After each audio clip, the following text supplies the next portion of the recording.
Today's webinar is brought to you by the Alta Group, entitled 6 Time-Tested Elements for New Strategic Growth. And it's now my pleasure to introduce Michael Fleming, who will be the webcast moderator. And now, Michael, I'll turn this program over to you for more introductions. Well, thank you, Mary Jo, and let me give my thanks to all of those who are attending this webcast today. This is a topic that more people seem to want to talk about today than almost any other topic in the industry, because growth is very critical, and we're going to spend some time talking about that. We're all very fortunate today to have three real capable, very capable veterans of the equipment leasing and finance industry as presenters, and let me introduce them to you.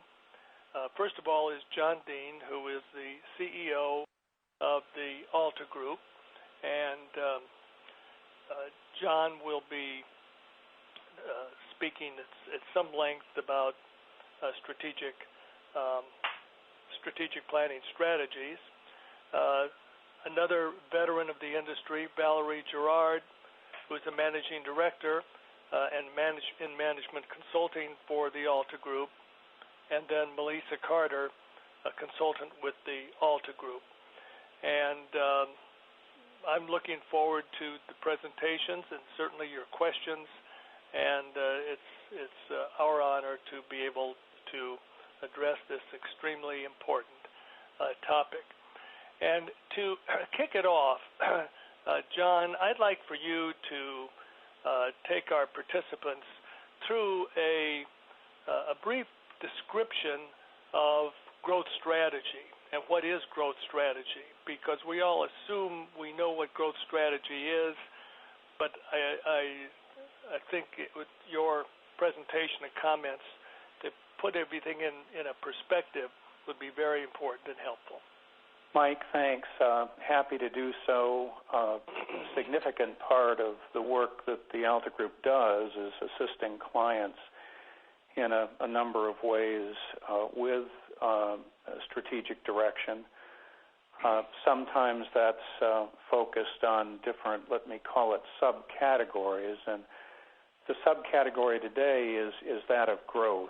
And we see in working with clients that people approach this topic a bit differently. So the purpose of this slide and my short discussion right here is to make sure that we kind of set the table as to what it is that we're actually talking about and setting expectations of where each of us wants to take our strategic work. Strategy by itself defines direction and allocation of resources, and growth is the measure of that effort. So a growth strategy is one that combines your strategic direction along with the measurement of that direction by, first of all, starting where you are. Sometimes that's called a situation analysis, identifying where the organization is, and starting to think about where you want to go. The second element of a growth strategy is maybe what you could call the art of the possible. What can you actually do in terms of growth going forward? And finally, a rationalization of the resources you have or can reasonably obtain to grow the business. Now, I realize that some of these descriptions are pretty basic and pretty simple, but we continue to be surprised in work with some clients that the basic understandings here are not always well understood. So hopefully from this basic foundation, we can carry on with a discussion of growth. And Mike, I'll turn it back over to you. Okay, thank you, John. And what I want to do is pick up on your comments regarding growth strategies, because growth strategies in today's world have become more and more about strategic thinking.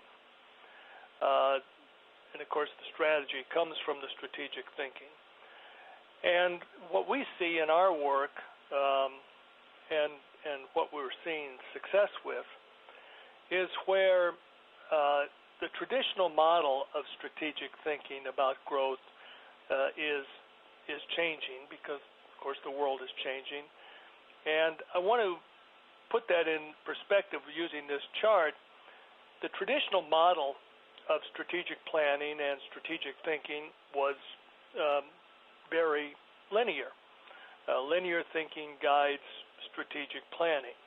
In other words, you have simple systems which follow fixed, precise laws that can display what looks like erratic or random events that you might look at in the marketplace and look at with customer needs and what customers value, what competitors are doing, what's going on with regulation, technology, and so on. In other words, there are a lot of changes that are going on out there in the marketplace, but we look at them in a fairly linear way. In other words, we tend to be fairly predictive. In other words, if we do X, then Y will occur, and then maybe Z will occur, and so on. It's rather linear and progressive. But what is really happening now in our more, we'll call, modern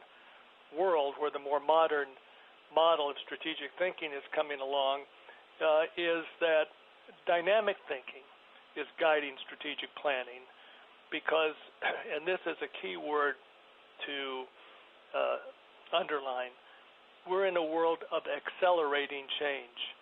And in a world of accelerating change, linear thinking becomes very, very difficult. So you shift to nonlinear dynamic thinking, where you have to understand that changes in events or conditions are not necessarily separate. Innovation requires that we monitor and adjust strategy to variables that are constantly interacting and changing, that they affect each other. And in other words, if we do X,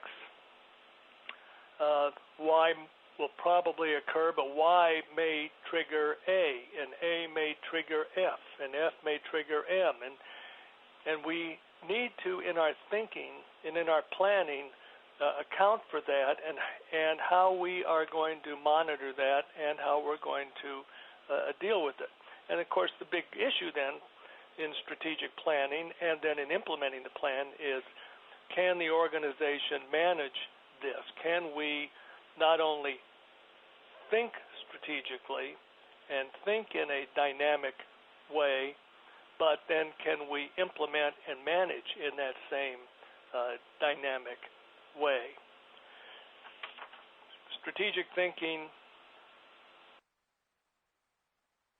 has become much more sophisticated and complex, and in working with clients, it's great to see that happen when you get into let's say, a group think or a group strategic think session, because people all of a sudden recognize that this modern model assumes that transformational events occur, and these transformational events can be game changers. And I think we're all familiar with them, and in all these strategic thinking sessions that we have the opportunity to do with some wonderful management teams. You see it with law and regulation. For example, right now, a big area that is vexing everybody is the potential, although it's just a potential, for a major change in lease accounting. But then there's also always the potential for legal changes. And those can be transformational to your thinking and to your plan.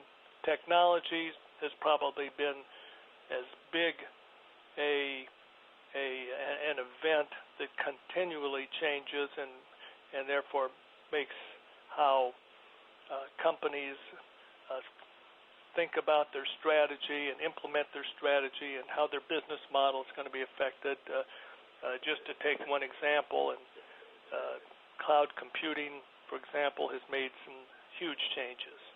Then you get economic structure and macroeconomic events. Globalization, for example, has been a huge thing, and people better not ignore it because it can come at you in a lot of different ways, and you better be aware of all of those ways, and companies are doing that. Capital availability, huge item, ongoing, and certainly the last 5 or 6 years, that's been a very big game changer and determiner. The market structure, what the market values, the competition, and then you have the competing value adds,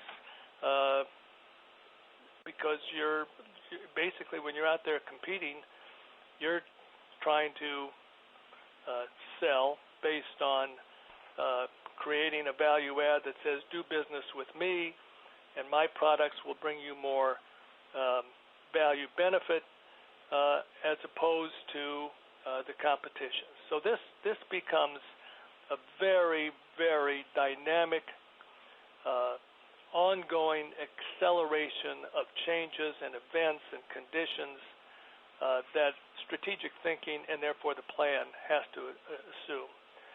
Now, John, having said that, let me go back to you, if I may, and ask you to talk about why growth is important.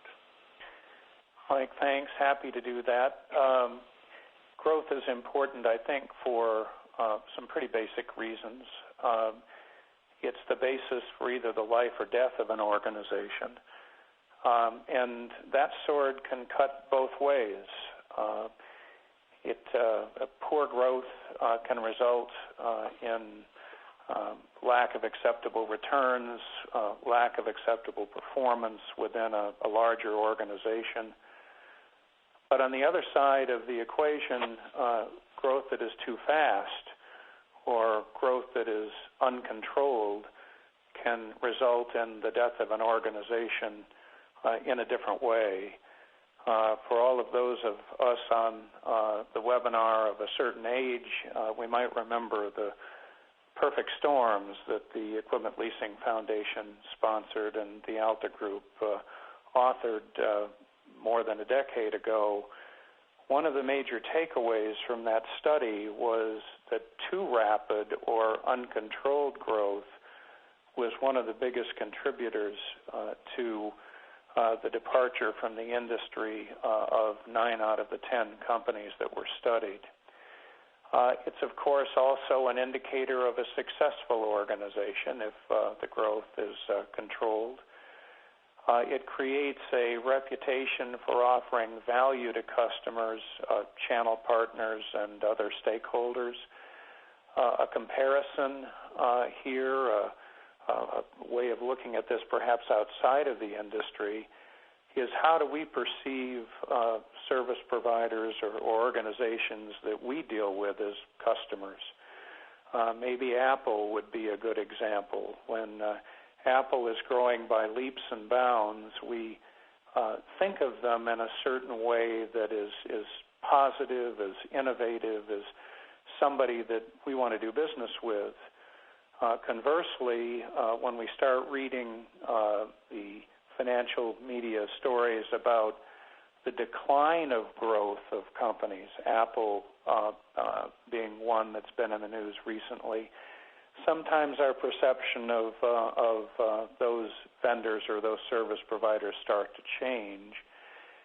And in most cases, growth is important because it reflects an attitude of innovation, discipline, and a variety of other factors reflecting strong management. Now, one has to start in looking at growth by looking at a baseline. And the next slide up, let's back up here a minute,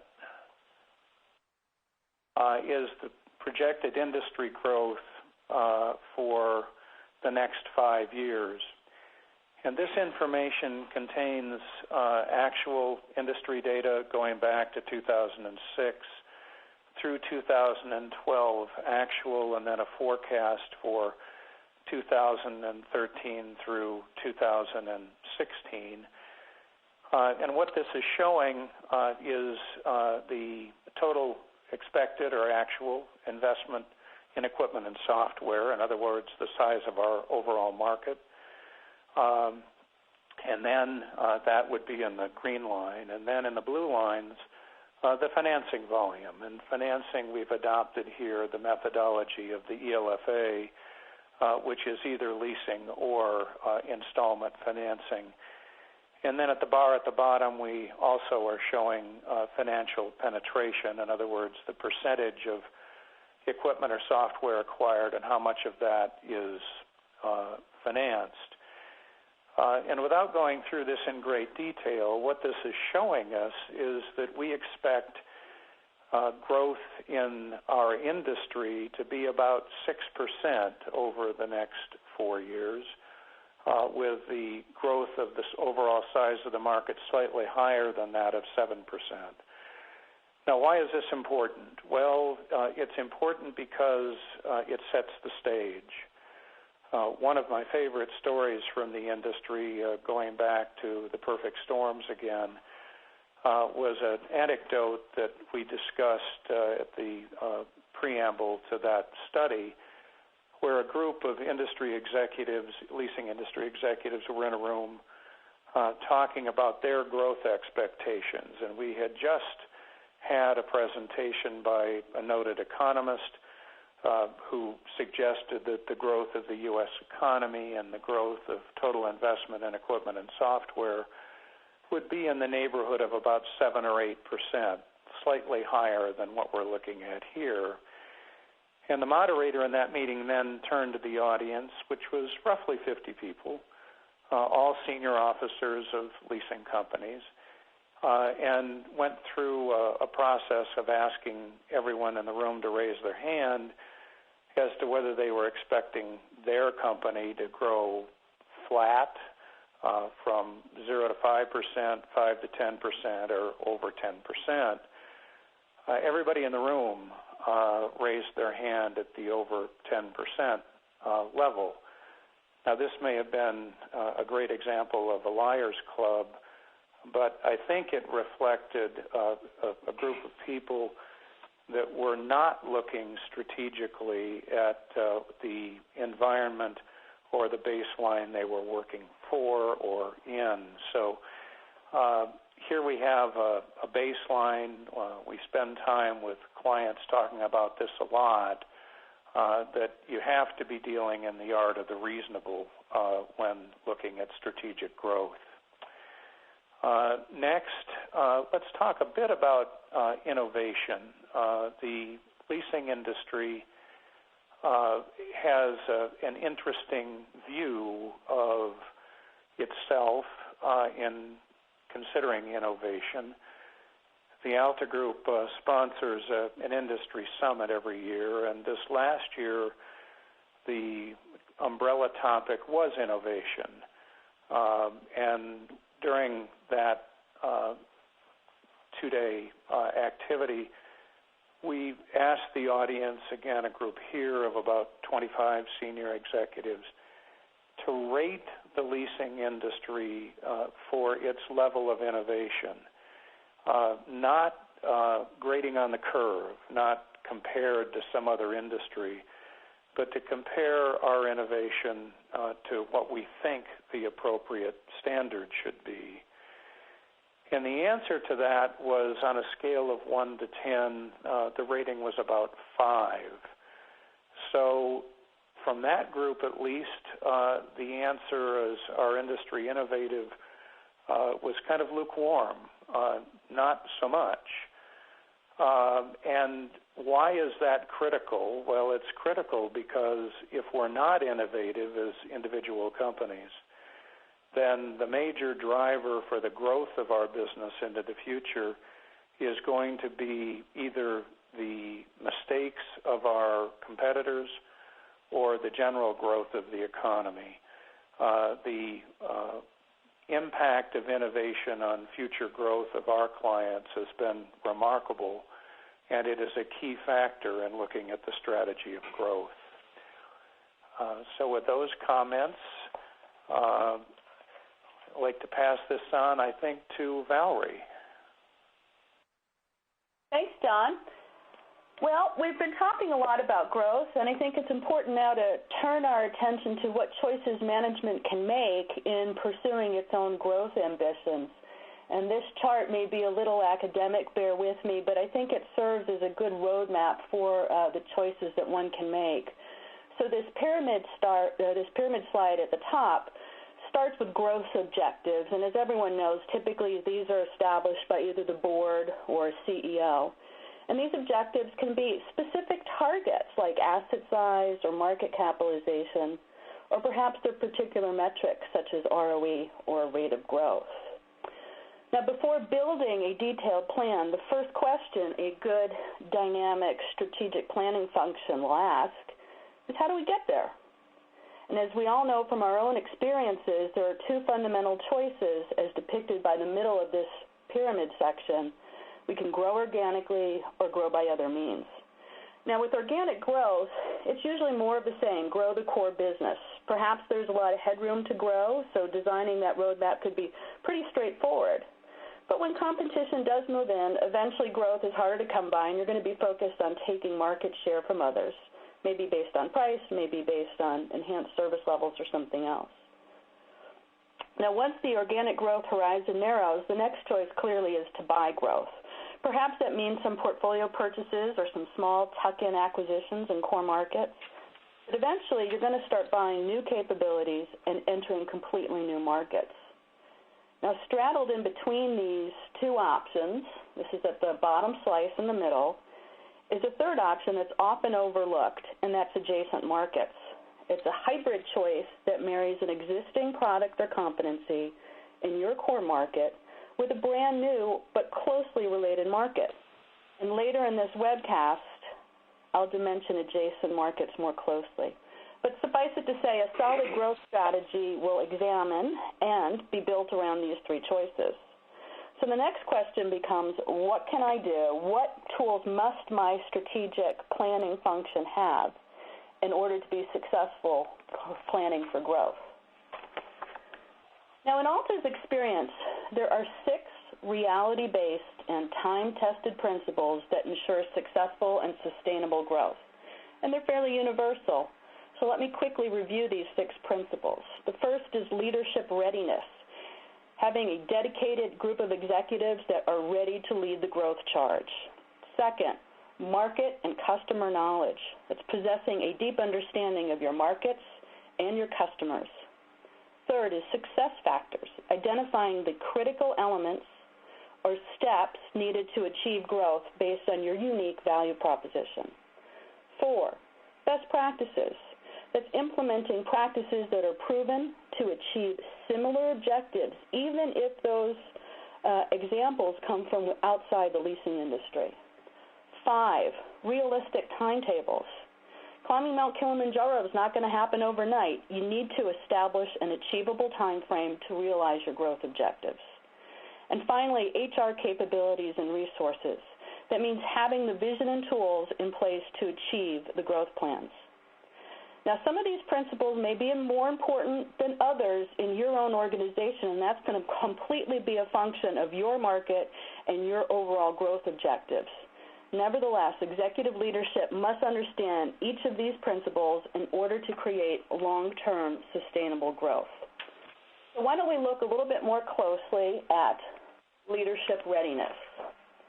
Now, in my opinion, leadership readiness is the single most critical ingredient to successful growth initiatives. It hinges on having a seasoned executive who is able to articulate her or his vision for the business so that it is easily understood and supported by the employee base. That leader will ensure the right team is in place to lead the growth charge. That leader will have a deep understanding of the business and its own value proposition. And importantly, that leader will ask the tough and critical questions in order to assess whether the business has competitive advantages that are truly aligned and supportive of the growth ambitions. Now, what we in Alta have found time and again is that when there is a close alignment between a strategic growth plan and a firm's value proposition, success is inevitable. Let's examine an instance of a software provider to the broader financial services community whose leadership really wasn't ready. Around the time of the tech or IT revolution in the 1980s, this firm was one of the first to introduce financial software for PCs that had the beneficial effect of freeing up valuable corporate resources. And as you can imagine, this product was in huge demand. To meet that growing demand, though, management invested all of its efforts in fulfillment and did not actively think about the next generation of product lines. That lack of vision turned out to be a crucial mistake because, as could be expected, new competitors came along and built better, bigger, and faster products. And within a decade, market share had eroded significantly. So as you can see here, management had their proverbial heads in the sand and were unable to see the world that was changing around them. The lack of an investment in a robust, forward-thinking, dynamic, strategic planning process resulted in the loss of market leadership, declining market share, and being woefully behind in several generations of the next product line. And with that, Melissa, let me hand the discussion to you so you can review the second principle. Okay, thank you, Valerie. And that principle, after I advance the slide, is market and customer knowledge. And a definitional moment here. In terms of marketing and what we are talking about here, I've spent 35 or probably longer years in the leasing industry, and I have spent most of it in marketing, and that is not sales. I have been a salesperson for a very short time, over a number of years, but most of the time I'm focused on making the strategic growth objectives happen from a marketing standpoint, supporting sales, but also supporting the market itself in terms of presence and product and the more general areas of a company rather than simply sales. So I am talking about the classic marketing here, even though I know we're not in the retail business. And the questions that we have to ask ourselves are, do we know the market? And do we know the customers? Do we know why we think the market can grow? Or if it's growing now, do we know why it is growing? What are the strategies of successful competitors? These strategies are not just for our competitors, but for competitors in the marketplace. And you'll realize that this has a lot to do, for example, with product structures, product placement. We see this in cloud computing. We've seen it in medical devices. We see it in many areas. Very important to know what the growing companies in a specific targeted market are doing, and major customer behavior changes related to acquiring and financing equipment. I have a current story about this that is absolutely apropos. In the medical market, as you may or may not know, the government has requirements for moving to electronic health records. And those records, one of the major outcomes of that from the government's standpoint, an outcome that is directly related to the amount of reimbursement that providers receive, is whether or not this information can be shared across providers, not just within hospitals, but across many providers. What has happened is that those medical providers that were early adopters did not get systems that were cloud-based. They got standalone systems. So now the whole healthcare technology market is changing because the existing providers don't have the product that the clients need, and a whole batch of newbies is coming up with these cloud-based computing technologies that allow that communication. What's interesting to me in that is that this is something where the market has changed over a very short number of years. I mean, 3 years ago, this wasn't, on the radar, and people went out, and it was hard. Some of them were slow in making investments, but now there's a loss or a write-off that many companies must take in addition to the new equipment.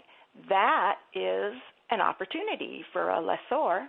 So, there are some, not everything is bad about finding these behavioral changes.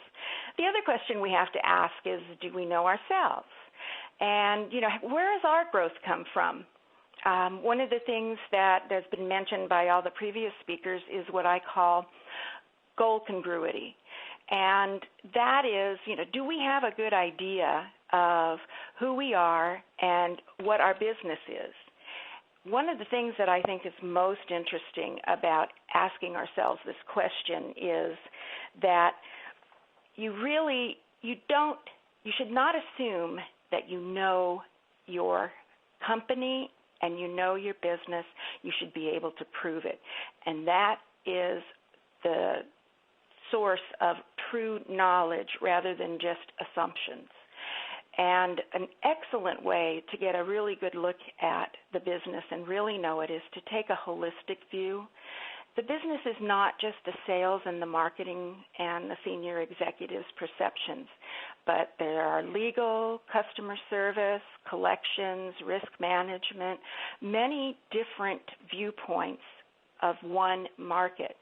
And your performance in that market is determined by all of those viewpoints coming together. So when you're asking yourself the question about do you know, it is not just a, heck yeah, I've been writing, transactions in this for 20 years and I know everything there is to know. It is, yes, you may know everything you need to know in your area, but you don't know the market as a whole. And one of the really interesting ways to find out a lot about the market that doesn't take a lot of money, because market research obviously is an expense, but is looking at your current portfolio and asking why certain things are happening in it. Why are we writing transactions at this term? What did we expect? Why are we writing a whole bunch of one product versus another? Why are we writing, deals where there's more exceptions coming through than flow business, which of course can kill you if in certain market segments for us? And things like that are what really give you an insight into your existing business and will contribute to foundations of actual knowledge rather than simply assumptions. Last note on this is market research. And market research is something that is not necessarily off the shelf for many aspects of our markets. Not like if you search the web for market research sources, you'll see that often you can find research firms and purchase studies, except when you start looking at stuff for leasing, where you can maybe find something that kind of fits, except for, of course, the information produced by the Leasing Foundation and the Leasing Association. But a new approach to market research and to the dynamic strategic planning that we've been talking about is to do things on a more iterative basis, spend a little and learn some, take a look. This is obviously you need market research folks who understand the business, know what to look for and how to interpret. But go out, take a sip, come back, take a look, start learning, start creating some more specific questions, because the sooner you can get to specific questions, the sooner you can maximize the returns on your market research. And one of the things that you need is relatively new research too, because research that's even 3-4 months old at times starts to get out of date almost immediately. If there's fast changes, it gets out of date pretty quick. If the market's a little slower in terms of change, then you're safe with it, holding on to it for a while. But I think some of the saddest words anybody in marketing ever has to say to their boss is, the market moved. And I really don't like saying that myself, so I do know that you need to develop a process where you don't come down, the market folks don't come down from the mountain with a report, and it's going to stay there, and nothing's going to change in the industry until the next report. On to a next factor that's common to successful growth, and this is actually identifying the critical success factors that are necessary to achieve your growth objectives. Now, are those critical factors supported by business intelligence? And in my definition of business intelligence, that means what we are looking at from inside the company and the alignment with outside the company. One of the most important things that I think is on the seeking pattern to identify successful growth factors is to find areas where your objectives, your strategic objectives, have goal congruity with the market. And that means, people want to acquire equipment for reasons where leasing can add value, or there's, certain issues related to the financial structuring. But looking for those areas of goal congruity is a really important way to optimize your growth investment. And the other thing is the knowing whether or not everybody in the company that needs to, in the senior management group, buys into this stuff. Going to a meeting and having people pay lip service or feel overly coerced into saying yes is not the same as really achieving buy-in, and it will have an impact on your success. This is not saying that people would intentionally go against this objective. It is saying that if they don't agree with what you have identified as success factors and what you as a company need to do, then they're more likely to not do it well or to have real difficulties to the point where they can become unwittingly an obstructionist to your growth. So that's a really important part of your going with your goal congruity. And then best growth practices regardless of industry. And we've already said this, but you need to look outside. Leasing is very insular, and so much is changing in the markets today, and probably no one who's been through the Great Recession needs to be reminded about the fact that, assumptions that you make about your industries aren't necessarily the same now as they were before. So even if you had some past knowledge, you'd need to test it, and you'd need to look at these growth practices of successful companies to see how they are working in this relatively new paradigm. You need to see how those success factors line up against your strategic plan, and choose the ones that you think will be effective for you, and then you got to figure out some way to measure them, because as the old adage says, if you don't measure it, it's not important. But this is a really critical point, and I think we go into it in several other places, but the selection of appropriate growth measures is crucial to success. And the example that I have is not related directly to growth, but is the classic one from the supermarket, where the clerks are paid according to how quickly they can scan through all of the groceries and get on to the next customer. And what happens is the customers all have a fit because they're throwing their eggs and their vegetables and everything in together. So on the face of the measurement, you would be very pleased because you would see that there's been a radical speed up in your throughput of your grocery checker line. However, you've got to be careful what you ask for, because you might get it, and it would be at the expense of customers. So that is one, and I chose that because that's in the retail grocery issue or industry as well. So again, you've got to look at what's right for you in growth practices, and also look for innovative stuff. Ask yourself if you're innovating. Don't just go on down the road without, it doesn't mean that everything you do has to be that way, but you should not deny yourself the opportunity of investigating the possibility of an innovative approach, which could be a game changer for you. And with that, we go on to a participant poll. And I can help with that. And here is the poll. The question is, what is your organization's typical time frame for execution of strategic plans? And there are 5 choices here. And just click on the button that is most appropriate for your group, and you can change your mind. It'll be up for a few minutes. So current planning year is number 1, or up to 18 months, or number 3 is 18 months all the way to 3 years, or 4 is 3 to 5 years. And then number 5 is you're going to do this in longer than 5 years. So the question is, what's your organization's typical time frame for execution of strategic plans? Okay, it looks like, Melissa, people are still voting a little while. And it's kind of interesting. There's at least one brave soul that's longer than 5 years.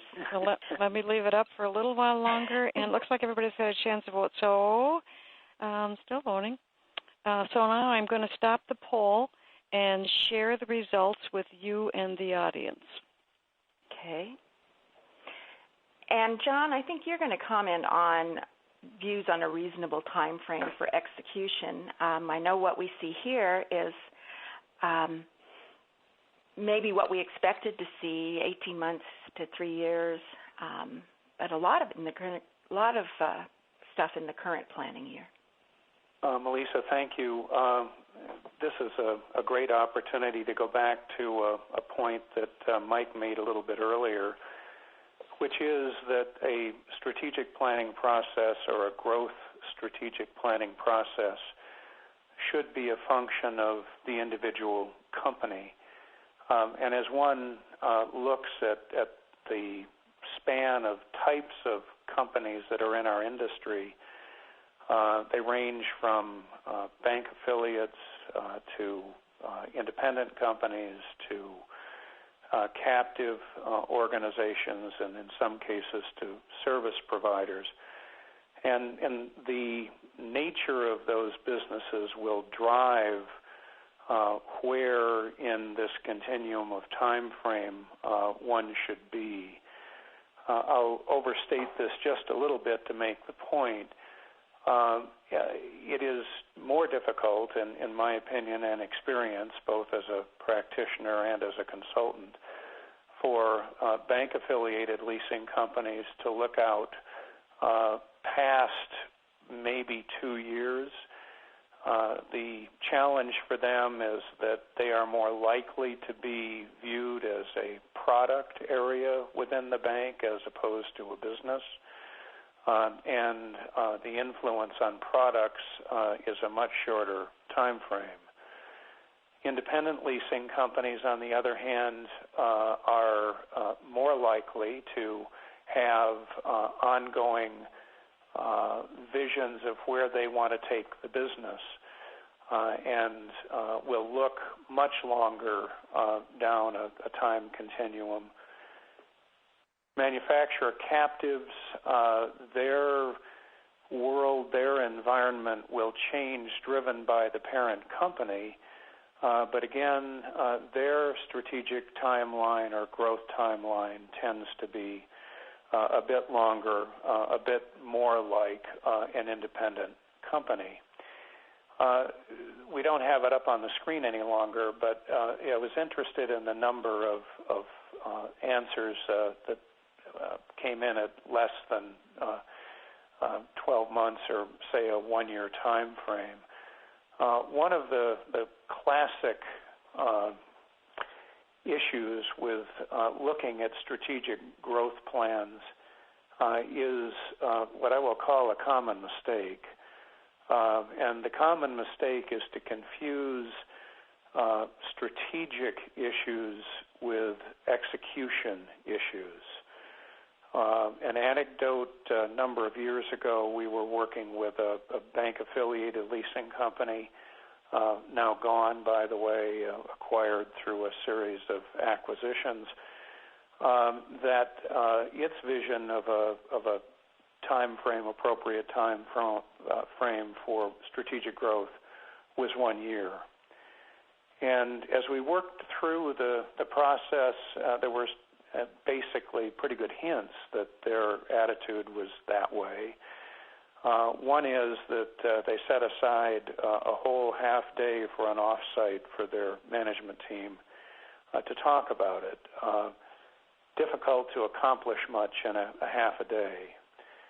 Second, when the time frame came for them to start presenting their strategic direction, almost everything on that list was an action plan. It was not a strategic discussion. It wasn't a review of the condition of the market or the sectors that they were particularly interested in. And so, not to anybody's great surprise, the initial effort of that organization didn't go well. The outcome of the strategic planning and growth planning process was not up to anybody's expectations. And so one of the first things that we recommend clients do is, where does your strategic growth plan sit? How does it align with a 3 to 5 year time frame? Does it align? Terrific. If not, why not? There may be a good reason or reasons, but it's a thought process that one needs to go through. Some important considerations in setting the time frame is the strategy built on incremental change or some kind of breakout change. Do you have all the required resources in place? A little sidebar on this one. In the work that we are doing currently with a number of clients, one of the biggest issues about required resources is, does the leasing or commercial equipment finance company have the proper IT resources in place to support the strategic direction they're going to take? If the answer to that is no, then it almost always means that the time frame for executing a strategic plan has been lengthened. Are your customers ready for the changes that you're going to implement?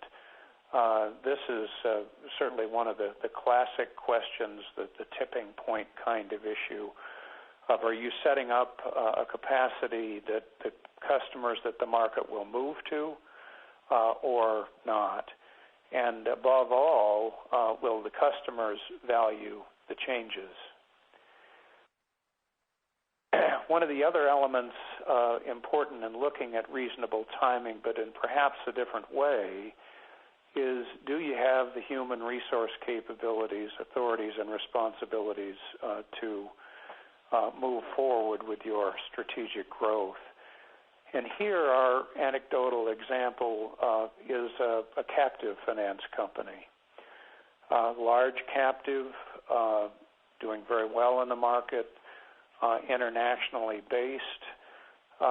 When we first started working with this organization, the level of human resource capabilities they had, both in terms of number and in terms of experience, were simply not adequate to go where the board and the CEO of this organization wanted to take it.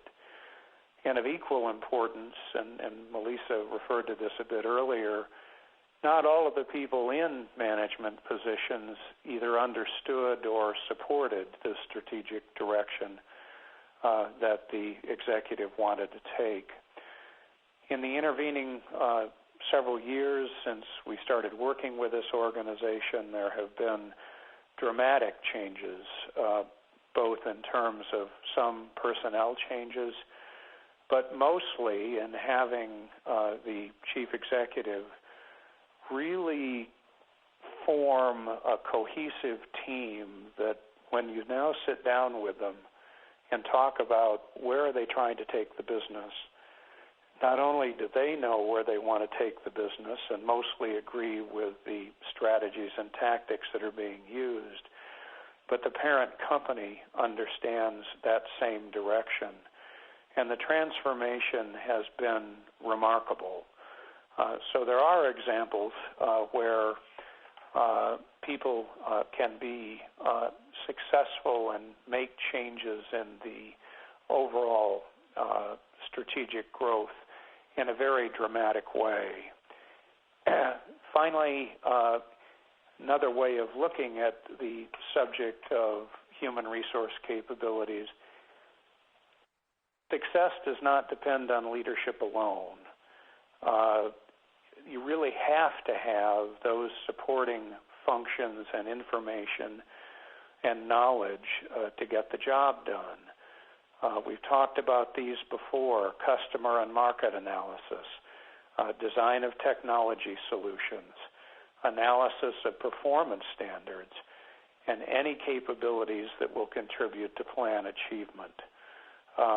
Just to highlight the first one for an extra minute or two, customer and market analysis.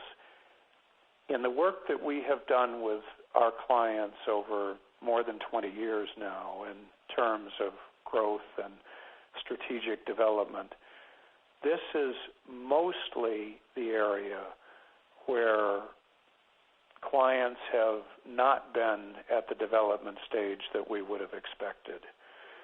There are many instances where we sit in planning sessions and discussion about customers or market analysis is opinion-based, is belief-based, is anecdotally based, but is not based on sufficient information to be making critical decisions.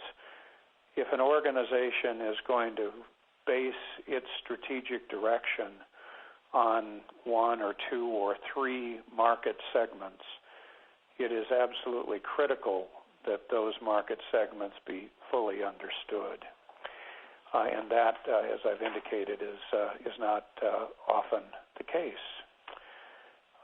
So with that, I think we go back on to another participant poll. Well, if we do, John, let me ask relay a question here that has come up on the screen from one of our participants today, who asked the question, what about rolling 12-month plans?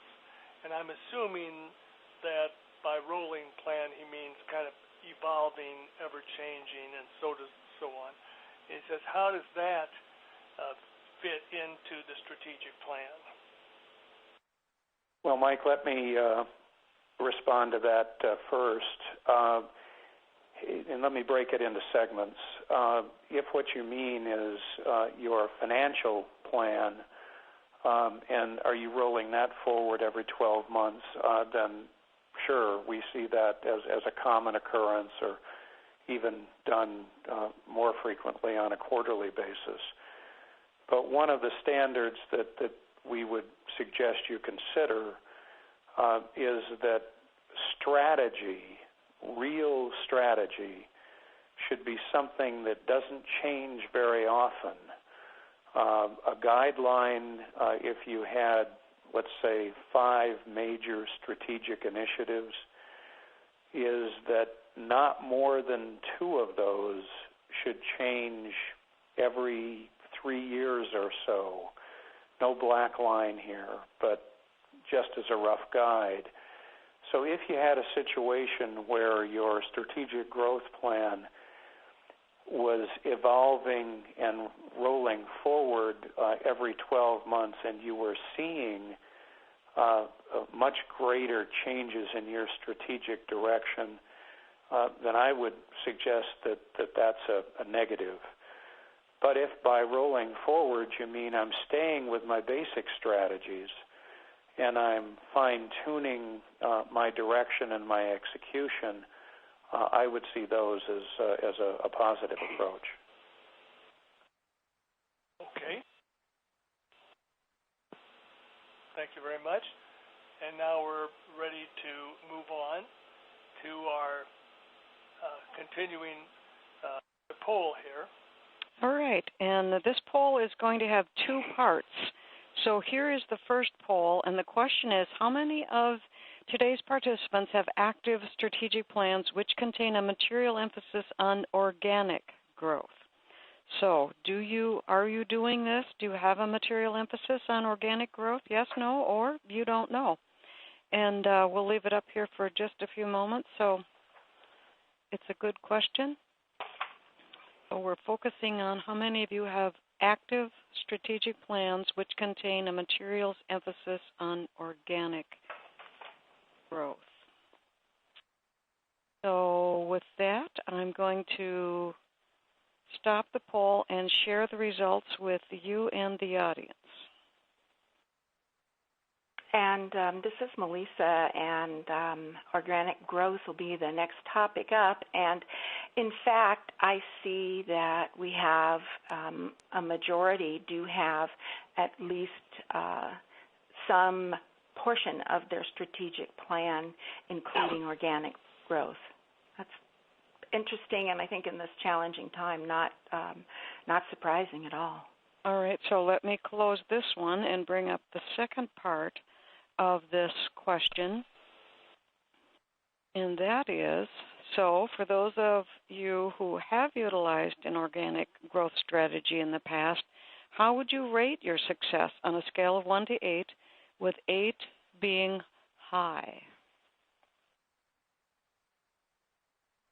So this is you're evaluating your own strategy, your organic growth strategy, and 8 is high.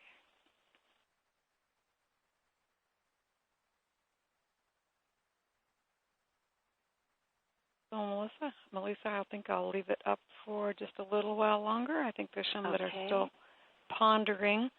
Yeah.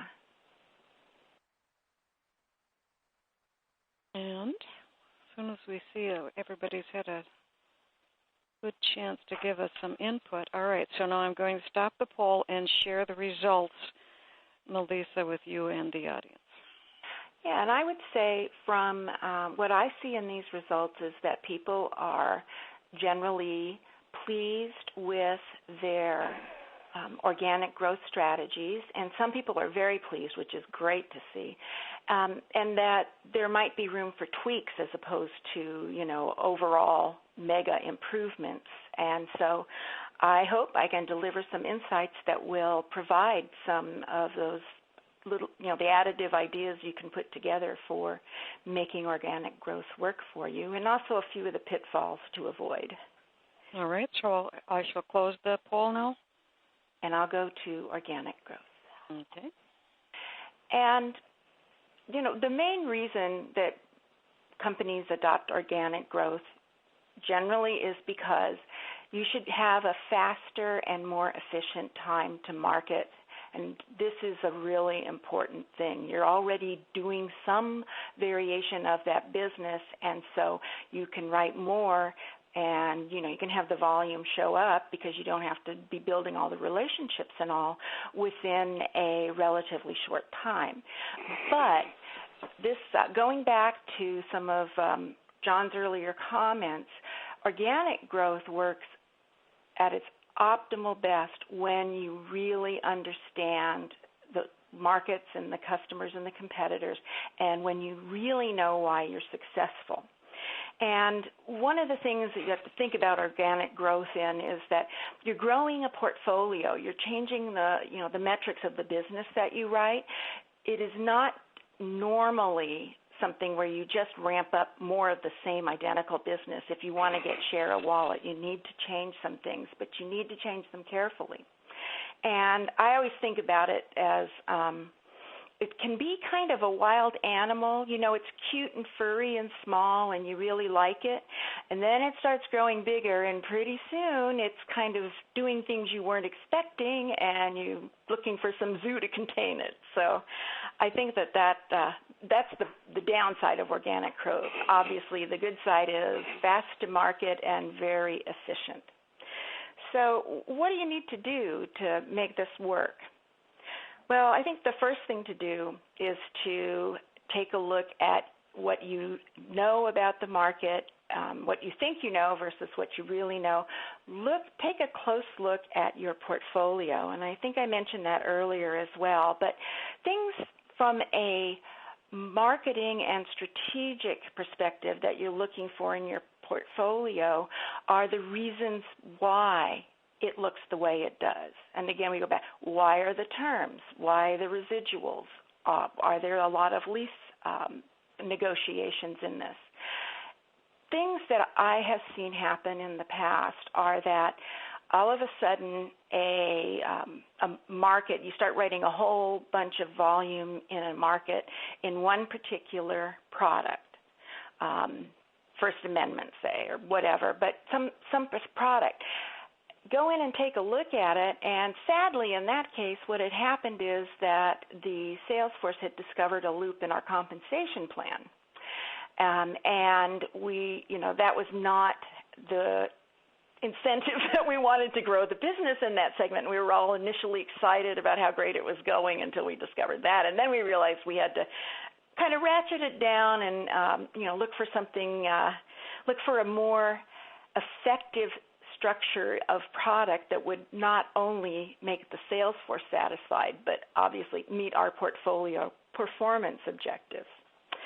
The other thing about going into or doing organic growth and expanding, say, share of wallet is that you need to consider how the customer perceives you in this market.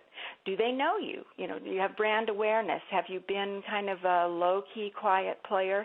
Do you need, when you want to grow your volume, are you stepping into a big arena that all of a sudden will bring you the attention of other competitors who know the market just as well or better and can start to run some of their loss leader tactics or marketing blitz? So you need to be really aware of how you're perceived now and what it's going to cost and the time it's going to take for you to grow your own position in terms of brand awareness and knowledge. And you need to know how much that costs, because organic growth isn't free. It seems that way sometimes, and my fear in that is that because it seems like it's the low price spread, that people don't give it as much of a disciplined attention and invest resources in it. But if you think about it on the other hand, the stakes are higher for you because you already do have something going on in this marketplace. And so to blow it out to blow it up and lose what you do have in addition to any hope of meeting your strategic plan is a really dangerous position to be in. So I think that's one where you need to, the organic growth is one where you really need to respect it, but take a disciplined approach to it. You've got to give some resources to it. Again, you don't want to fall down in your market, customer, and competitor knowledge, and you do need to know what's truly needed for successful growth in there, and you need to understand your business. Understand the business you want to write, understand the business you did write. I do have one success story back from the 80s, but it's it always had impressed me in one market segment for a company I was working for. We found a small little segment, and we thought that it was one. We knew it was one that everybody in the company liked, from the lawyers to risk management, credit and asset management. The marketplace was one that the sales force really liked and was comfortable in. And by pulling together that information and getting everybody on board so that when we turned what had been essentially exceptions into standard transactions, always something you should try to do with organic growth, probably any growth. We had managed to, in a period of 6 months, increase the volume we wrote in that segment by 10 times. Now, it was a small segment, so that growth number was big, but it kept growing for years after that and became it doubled the next year. It certainly had an end to all of that and started leveling out, but there really are places where you can really achieve those current period strategic plan objectives to some extent using organic growth. So away from the organic and into the adjacent. So Valerie? We have a participant poll on adjacent. Excuse me. All right. Well, Valerie, here's the question for our audience. How many of today's participants have strategic plans which contain a material emphasis on adjacent markets for growth, as Melissa was just talking about? So if you do have strategic plans which contain a material emphasis on adjacent market growth, you can mark yes or no, or you don't know. And this will be a two-part question as well. So we'll let you ponder this question. And with that, Valerie, I'm going to stop the poll and share the results now with you and the audience. Mary Jo, you know, these results are really interesting. Actually, the majority of you do consider adjacent markets for growth in your plans, and that's the good news.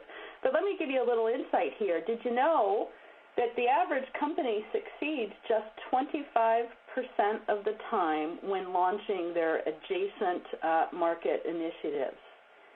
And what I find interesting about that is another statistic that for companies who have very clear formal evaluation methodologies for entering these markets, that success rate actually jumps up to 80%, and that's one of the things that we'll talk about in just a couple of minutes. But Mary Jo, why don't you put up the other question?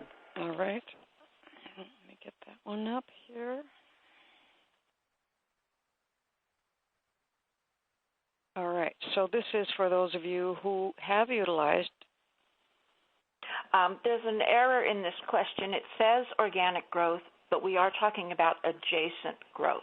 All right. Okay, good. So, yes, just ignore the organic growth in the sentence, and we will be talking about adjacent markets. So we'll know when you get back to the answers, Valerie, what we're talking about. So you're rating your adjacent markets growth strategy on a scale of 1 to 8. 8 is high.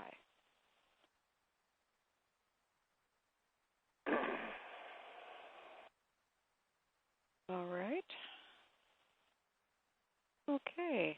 Valerie, I'm going to stop the poll now and share the results with you and the audience. Perfect. So we see that the majority of the respondents, it looks like, are right in the middle, moderate success. And that's somewhat what I've expected when we initially crafted the question for the poll.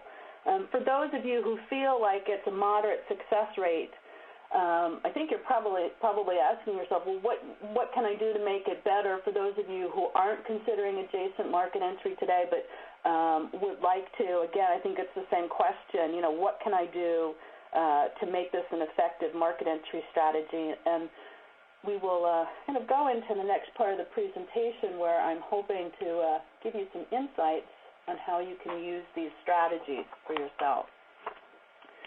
So let's just kind of start with a little bit of a definition of background so we're all on the same page. And quite simply, adjacent markets are distinct markets or a set of customers that are similar to your core market or have similar needs and processes. And examples of these are, I think, pretty obvious. One is geographic adjacency. It's probably the easiest for everyone to identify and implement. So you can think of an East Coast-oriented firm who is now going to expand to the West Coast. That would be an example. In terms of new product adjacencies, again, this is pretty straightforward, selling new products and services to your current set of customers. And one of the examples I always go back to, if any of you are from the East Coast, you may know Wegmans, the grocery chain, and they're very good at what they do. And in some of their select markets, they are actually selling a new product and service to its grocery customers in the form of their tastings restaurants. So that would be an example of a new product adjacency. And then there are also customer adjacencies, and that's when you're selling your current products or services to new customers.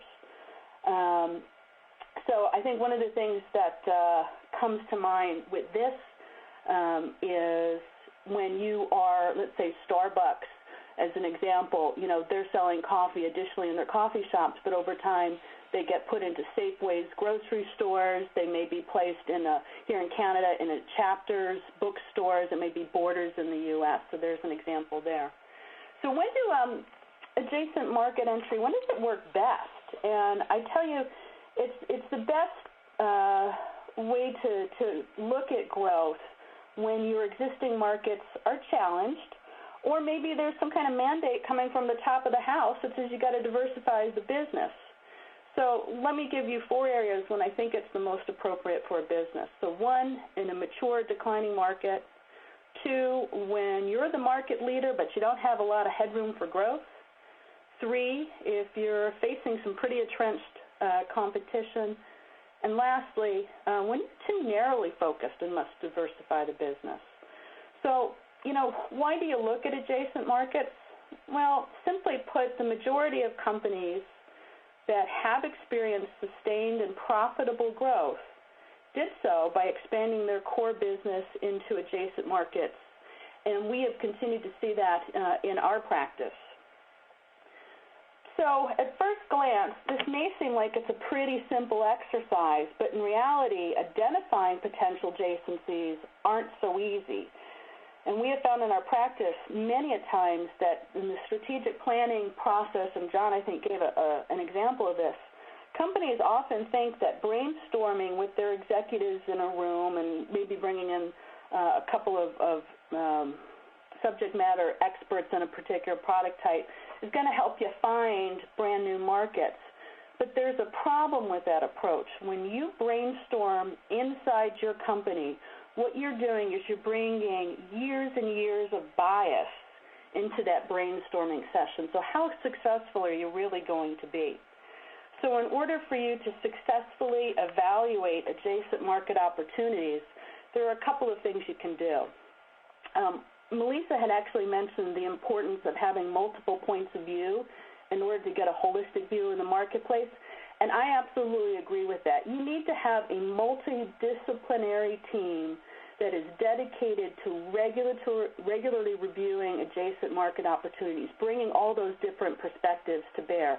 And that team also has to have a clear definition of what their roles are and how that team feeds into the overall strategic planning process. 2, you've got to invest time in a robust methodology for identifying these new opportunities and how you are actually going to leverage your current set of strengths and competencies.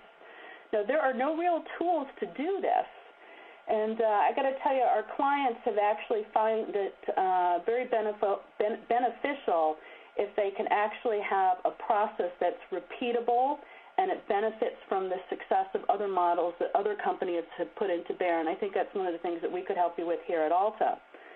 Now, without this robust framework to define the complete set of adjacent market opportunities, you risk missing the next great growth opportunity, and instead you end up focusing your efforts and resources on markets that are going to yield lower growth and potentially lower returns.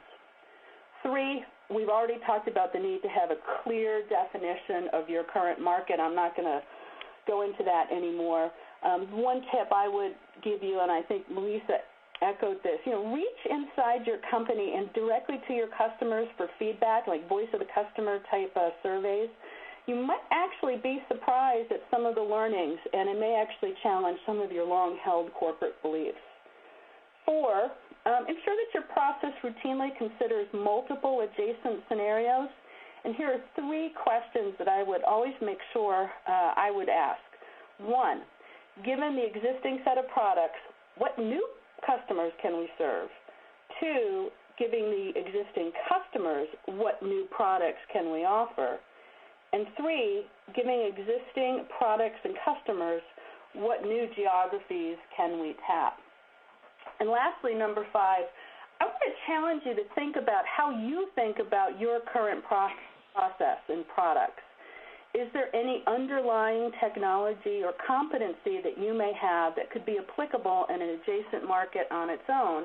And I'll give you an idea of someone in our industry who's been long recognized for great, outstanding service levels. And what they did is they actually took a look at their servicing and created their own standalone portfolio management and servicing unit, where now they're doing it for others. And it's been a very nice growing and pretty profitable operation for them. So that's an example for you to think about. Now let me just turn really quickly and give you some ideas of adjacencies and going back to the 6 principles that we've been talking about. We'll give you some insights and some examples of how it hasn't gone so well. And first of all, is leadership readiness. That applies more crucially than ever if there's ever a change in leadership. And there's an instance of a client that I once had where it became very critical that the outgoing and incoming CEOs just did not have the same view in terms of market adjacency strategy. So let me give you an example of what happened here. The outgoing CEO of this diversified financial player wanted to make one last imprint on his firm's forward direction before he retired. So what he wanted to do is he wanted to take this, consumer lending business that they had and actually grow it. So he pushed through at the last minute an acquisition of what was seemingly on the surface a consumer business. Well, this business was actually a student lender, and it didn't exactly sync with the secured consumer finance loan business that this diversified player had. And as it turned out, the timing was such that the deal was announced to the marketplace just a few days after the new CEO took office. And we later found out that the new CEO, never even bothered to meet the management team of that student lender. So when the new CEO had to articulate his growth strategy for the business, he was unable to explain how the acquisition synced with his view of the company. And not surprisingly, the transaction was ill-received by the capital markets. The stock tumbled, borrowing costs widened, and of course credit ratings were actually placed on negative watch. Now, another thing to keep in mind is best practices in your strategic plan preparation, and it's important to think about the long-term consequences of entering new markets. And to do that, you really need to have these different disciplines brought to the table, which we've talked about already. And let me give you an example of about 20 years ago when I was at Fitch. I was actually running the finance and leasing company group, and we had a client. It was a diversified financial services company. It was owned by a manufacturing icon, and the parent wanted the finance company to grow a whole lot faster than the general finance industry. So in order to do that, the finance company management team decided to say, hey, look, we've got this very profitable unsecured consumer financing business in the United States, so why don't we roll that out to the U.S. territories in Puerto Rico, the U.S. Virgin Islands, and the like. And they did that. That business grew very, very quickly, and the overall finance company's profitability really soared. Well, a few years later, I was actually preparing for one of our annual update meetings with that company. I was looking through the SEC disclosures, and the tax footnote kind of caught my eye, and the disclosures that we were saying, we were talking about net income in the U.S. and net income in the U.S. territories. But what I saw actually stunned me. This company had just announced a record-breaking year, but the tax footnote actually uncovered that the profitability they experienced was only in their U.S. territory business. In other words, their consumer and commercial finance business in the United States lost money. So when I got to the meeting, I said to the CEO and the treasurer, I said, your operations in the U.S. have been losing money. And they just stared at me in stone-cold silence until finally the CEO looked at me and said, who told you that? And my response to him was, your footnotes. So here's the lesson. They had no idea that information was actually public. That was pretty critical information. And the result of the meeting was we had some hard conversations about business strategy, growth, the parent commitment to the business. And what happened is we actually placed an immediate downgrade on the company. And with a handful of years, the parent actually shut down the finance business, and the parent today is no longer in business. All right. Also, when you're considering new markets, it's important that you have the HR folks be very involved in any type of new markets, whether it's a straight acquisition or an adjacent acquisition, and think about the cultural impacts of those acquisitions. And not too long ago, there was a commercial finance company that served primarily small businesses, some medium businesses as well. And they actually wanted to deepen their relationship with their customers by offering some investment banking type products for the middle market. And so this client pursued an acquisition. They decided that was more effective than a de novo strategy. But in doing the acquisition into this new market, one thing they did not take into consideration is the impact of the comp levels for these investment bankers. and what that would do to the commercial finance sales staff. Well, long story short, not too long after the acquisition, a serious morale problem occurred with many of the more successful salespeople at the organization leaving for higher paying opportunities at competitive firms. And that effectively left this finance company with somewhat of an adverse selection problem in its own sales organizations. And as you can imagine, origination volume levels languished for about 2 years because of that. Now, one final thought. While this is not a discrete principle, I would actually say be mindful of external stakeholder communications, and I think that's consistent with the spirit of leadership readiness. Communicating to external stakeholders, that could just be to a parent organization, let's say if you're a bank-owned leasing company. For others, it might be to the public markets, the rating agencies, the fixed income community, the equity markets. And for some of you, it actually may be both to the parent and the public. But if you fail to articulate a strong strategic rationale for your growth initiatives into adjacent markets, it really can cripple a company's credibility, funding costs, and ultimate growth. And so with that, I am now going to hand this over to the next poll. Okay, and I can help with that. And here is the poll. So how many of you have strategic plans which contain a material emphasis on M&A for growth? So yes or no, or you don't know if you have strategic plans which contain a material emphasis on M&A for growth. So we will leave it up for a little while longer. Okay, it looks like I'm going to stop the poll and share the results now with you and the audience. Mary Jo, this is my section. Let me look at this. It's so far very interesting, with about not quite 2/3 to 1/3 no. I would have thought the percentage would have been a little bit higher, but it is what it is. Very interesting. Let's go ahead and close this out and go to the next one, the next poll. Okay, let me bring that one up. And now here it is. For those of you who have used M&A for growth in the past, how would you rate your success on a scale of 1 to 8? Again, 8 is high.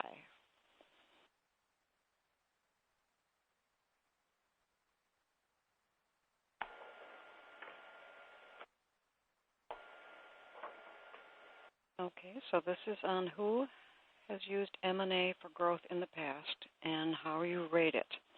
Okay, with that, John, I'm going to stop the poll and share the results with you and the audience. Great. Again, the response here is that a high percentage, not quite half, is in the middle to higher range. About a quarter, almost a third, is in the lower range. That disparity is one that I would have expected, so it also happens to lead into some of my comments. So let's close that poll, and I'll move on to talk a little bit about M&A. In this case, merger and acquisitions means more than just buying a company or a portfolio. Those are obvious. But it can also include a lift-out. A lift-out is where an organization hires a team of people specialized in a type of equipment or an industry vertical, whatever, a tactic that was very popular during the Great Recession because there was so much talent available that needed a home.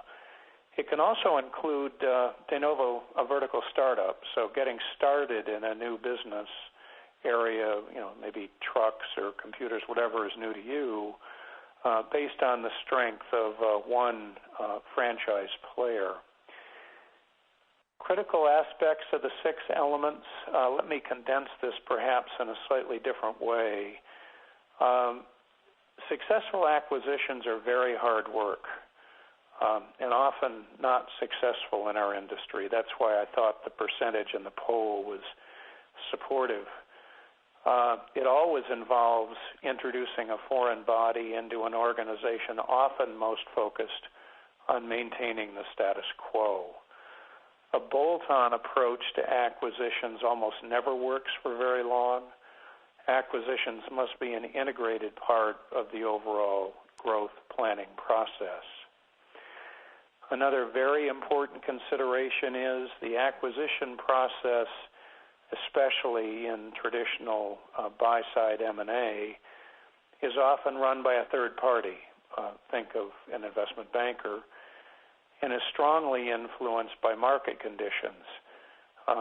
If you're looking for growth, somebody else is probably looking for it too, and that's certainly the case in the current market. So in other words, you'll be playing in a game that you can influence, but you can't control it. Finally, successful growth through acquisitions is not a part-time job. Readiness includes dedicated acquisition leadership. Another element is what happens after the successful growth has actually been achieved through an acquisition. And that is something that we call integrating without destroying what has been acquired. The issue here is how do you integrate a different group of people, maybe in a different part of the country, maybe in a different part of the world, without destroying the reasons that made you want to acquire that organization to begin with. A great anecdote, short one, is an organization we were working with on the acquisition side that as soon as they were ready to acquire a company, announced that their first step after the acquisition was going to be to relocate that acquired company to a different part of the country so it was closer to the acquirer, almost certainly going to result in a negative outcome. Next, something we call the Tahiti factor is if you're buying an organization, this is almost always true if it's an independent company, but can be true in other circumstances as well, is you're handing the seller a lot of money. And while they will often stay around for a while, they're not going to stay around for very long. And how to transition that management successfully into the new organization is a critical step. So finally, in summary, organizations that successfully execute an acquisition growth strategy have the following factors in common. They know why they're acquiring, not just because it has potential for being a big game changer or it's sexy or they like to go to closing dinners, but for other fundamental business reasons. They have thoroughly developed the answer to where to acquire. They've asked and answered the question how to acquire. And finally, the readiness and the mindset to address the question of when to acquire. So with that, Mike, I think you're up next to talk about the general best practices question. Well, this has been just a fascinating discussion and presentation by you, my colleagues, and I hope all the audiences enjoyed it too. But just in a way to kind of sum this up, and with the questions, what we'd like to do now is invite anybody that has a question to submit it, and we will ask it of everybody. Because I think what you've seen is I'm going to make a couple comments while you think about the question you might want to ask, is that the growth strategies have to be very disciplined and they have to be very systematic.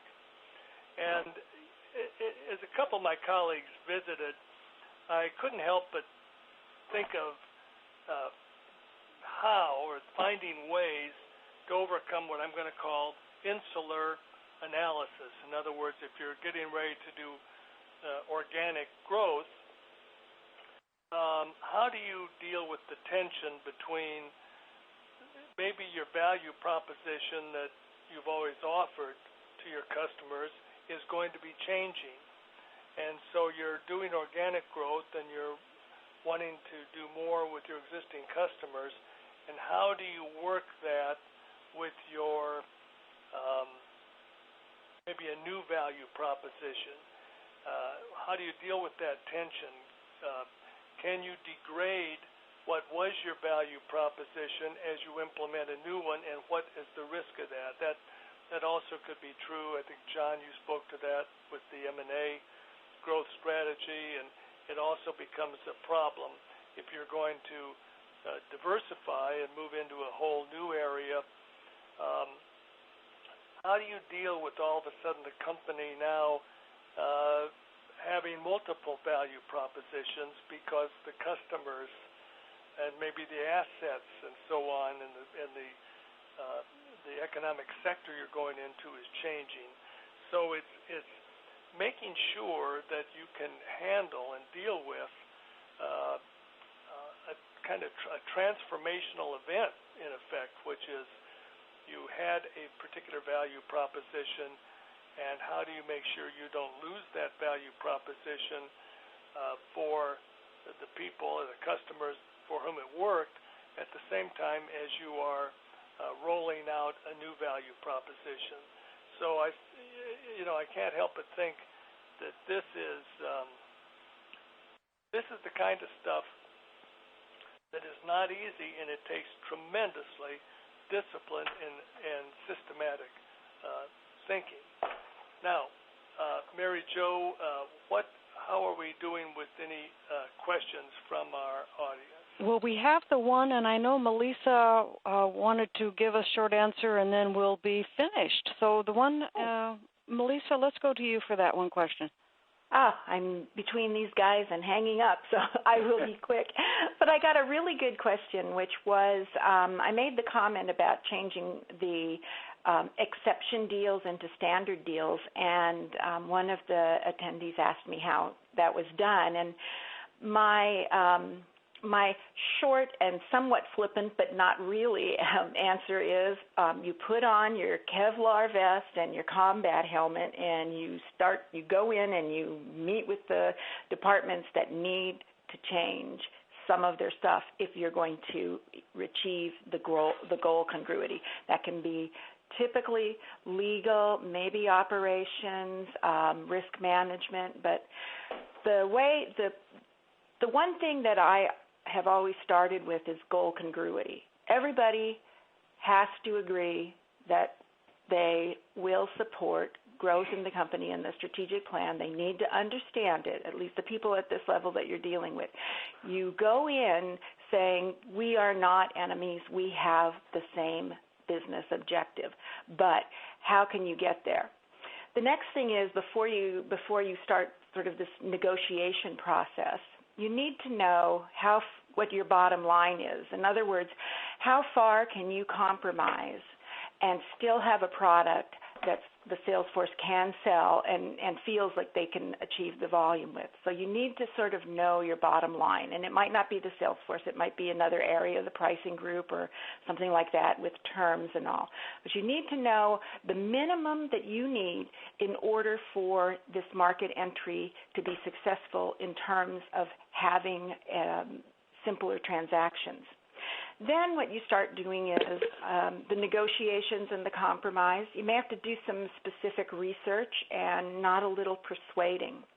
What I found after all of that is that sometimes you can, bring in people who are experts from the group that is, are actually members of the group that might be opposing some of the requests and can talk about their previous experiences and all. In addition, when all else fails and you just can't come up with a saleable product any other way, I have found that it works really well to agree to a cap on volume and some other transaction parameters and start to write some of the business. You can't write it if you don't have something that the sales force can actually sell, but you can create a little example portfolio of this business, and it's slow. Yeah, it's not my favorite thing to do, but it really starts to give you some experience in what's going on. Obviously, you're not going to wait until the whole thing ages, but if you are you want to see what you do in a few months with it, keep going. I would always monitor them every month because I wanted to know when everything could become standard. But that's another way that works. The problem with that only is that once we started doing that in one environment, everything was kind of turning into let's just do a little, sample first. But I was able to negotiate better and better transaction parameters because we were all doing them as samples, but everybody kind of believes in that process. So it's really, you got to know the people who have the decision-making power, and you have to understand their side of the issues and bring it all back to what the business requirements are. And most of the time, that works. Not all the time. Well, with that, Melissa, we have come to the end of our event. Thank you so much. That concludes today's webinar that's brought to you by the Alta Group, entitled 6 Time-Tested Elements for New Strategic Growth. Our speakers were Melissa Carter, John Dean, Valerie Gerard, with help from our webcast moderator, Michael Fleming. Now, if you have questions about today's material that were not answered, here is the contact information for our speakers. This program is copyrighted in 2013 by the Alta Group, all rights reserved. Thank you all for joining us today. Once this program closes, you'll see the Alta Group website. Please feel free to spend as much time as you want exploring it, and then enjoy the rest of your day.